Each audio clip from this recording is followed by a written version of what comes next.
बहुत समय पहले की बात थी। एक गांव में 4 जादुई बौने हुआ करते थे। ये बौने पूरे गांव में घूमते और जिस किसी को मदद की जरूरत होती तो उनकी मदद किया करते थे। एक दिन ये चारों बौने रोज की तरह गांव में घूम रहे थे कि अचानक इनको किसी बच्ची के रोने की आवाज आई। जैसे ही बौनों ने अंदर झांक कर देखा तो एक प्यारी सी बच्ची कपड़े धोते हुए रो रही थी और पीछे से किसी औरत के चिल्लाने की आवाज आ रही थी। खबरदार, अगर आगे से होमवर्क करने की बात कही तो घर पर बैठो और घर का सारा काम करो। जल्दी ही तुम्हारा स्कूल से नाम कटवाती हूँ। यह कहती हुई वह घर से बाहर चली गई। चारों बोनों ने सोचा कि हमें इस बच्ची की मदद करनी चाहिए। फिर क्या था, उनमें से एक बोना बिल्ली में बदल गया और रसोई में रखा दूध पीने लगा। जैसे ही लड़की ने बर्तन गिरने की आवाज सुनी तो वह भागकर रसोई में गई और बिल्ली को देखकर बोली, रुक जा बिल्ली, चोरी मत कर। चोरी करना गलत बात होती है।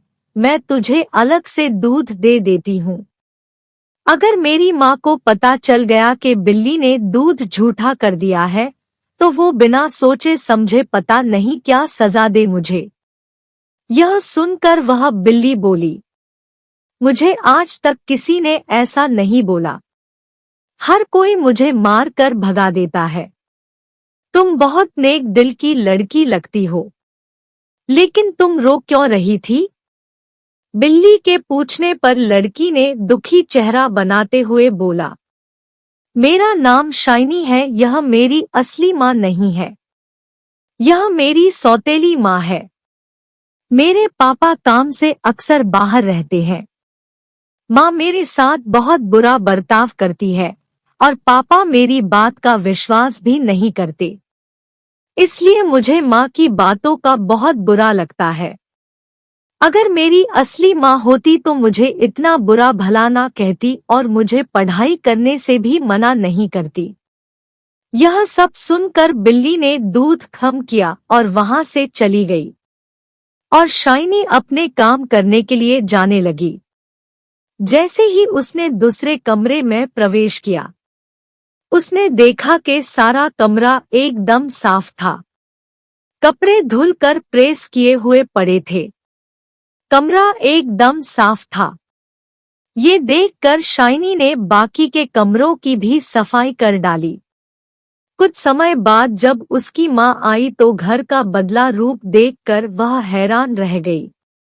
उसे विश्वास ही नहीं हुआ कि ये सब इतने कम समय में कैसे हो सकता है। यह सब जानने के लिए अगले दिन शाइनी की माँ ने जानबूझकर पूरे घर में कचरा गिरा दिया और सारे बर्तन गंदे कर दिए और शाइनी को गुस्से में बोली, मैं एक जरूरी काम से बाहर जा रही हूँ। अगर ये सब काम 2 घंटे में पूरा ना हुआ तो आज रात को खाना नहीं मिलेगा। यह कहकर वह घर से चली गई।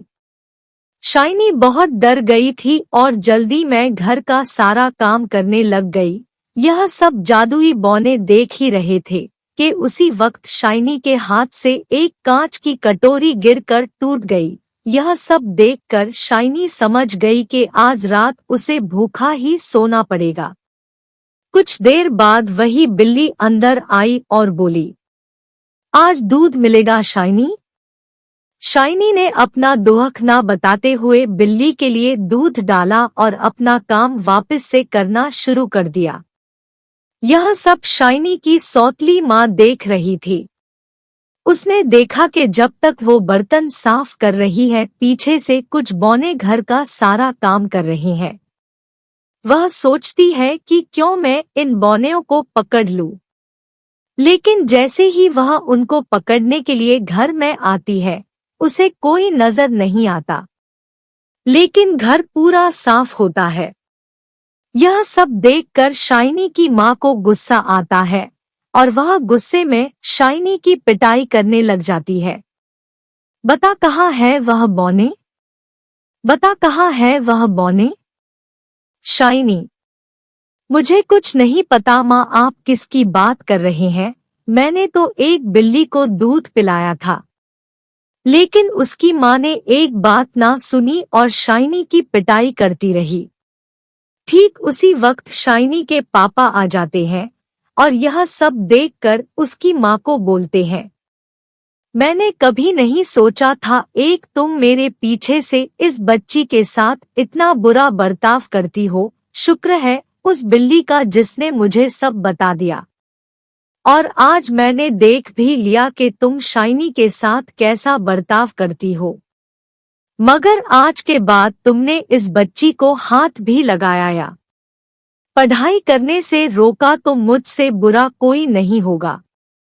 उस दिन के बाद शाइनी को उसकी माँ ने कभी तंग नहीं किया और शाइनी ने खूब मन लगाकर पढ़ाई की। आगे जाकर शाइनी डॉक्टर बनी और उसने कई लोगों का मुफ्त में इलाज किया। शिक्षा, इस कहानी से बच्चों हमें ये शिक्षा मिलती है कि अच्छा करने वालों के साथ कभी बुरा नहीं होता।